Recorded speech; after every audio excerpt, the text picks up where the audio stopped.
পর্যটন নগরী হিসেবে পরিচিত কক্সবাজারের 4টি আসনের মধ্যে গুরুত্বপূর্ণ আসন কক্সবাজার 1 চকরিয়া পেকুয়া উপজেলা নিয়ে এই আসন এবারের ভোটযুদ্ধ হবে বিএনপির স্থায়ী কমিটির সদস্য সালাউদ্দিন আহমেদ এবং জামায়াতের প্রার্থী আব্দুল্লাহ আল ফারুকের মধ্যে।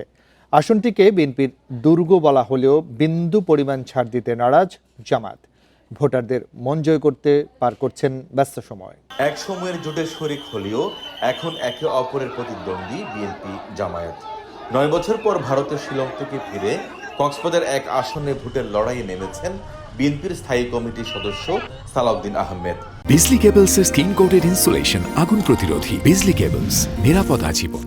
তবে এই হেভিওয়েট প্রার্থীর জয়রথ রুখতে মাঠে নেমেছেন জামায়াত ইসলামীর তরুণ নেতা আব্দুল্লাহ আল ফারুক।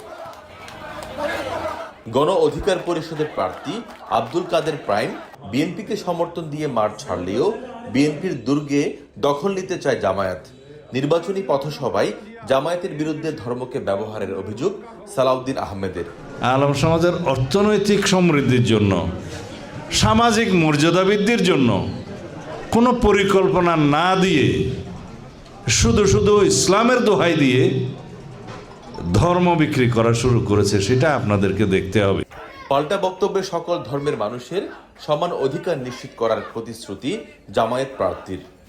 আমরা যদি ক্ষমতায় যাই, আমরা হিন্দু, বৌদ্ধ, খ্রিস্টান এদের সম্মান অক্ষুণ্ণ রাখার পাশাপাশি এদের মর্যাদা এবং এদের অধিকার আমরা প্রতিষ্ঠা করব। শুধু চকরিয়া পেকুয়া নয়, কক্সবাজারের 4টি আসনেই ধানের শীষের বিজয় নিশ্চিত দেখছেন বিএনপির স্থানীয় নেতারা। তারা ভোট কেন্দ্রে গিয়ে আমাদের প্রার্থীকে ভোট দেওয়ার জন্য তাদের আগ্রহ আমরা বহুল অংশে দেখেছি। তাই আমরা আশাবাদী 4টা আসনেই আমাদের প্রার্থীরা বিপুল ভোটে জয়ী হবে ইনশাআল্লাহ। তবে সুষ্ঠু নির্বাচনের পরিবেশ নিয়ে শঙ্কায় নাগরিক সমাজের প্রতিনিধিরা।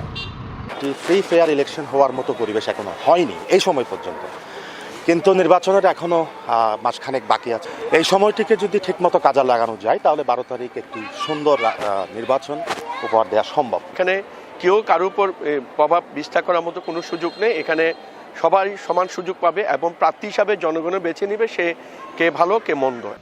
কক্সবাজার জেলায় মোট ভোটার 18,29,142 জন, যার মধ্যে শুধু চকরিয়া ও পেকুয়া আসনেই রয়েছে 5,33,089 জন ভোটার।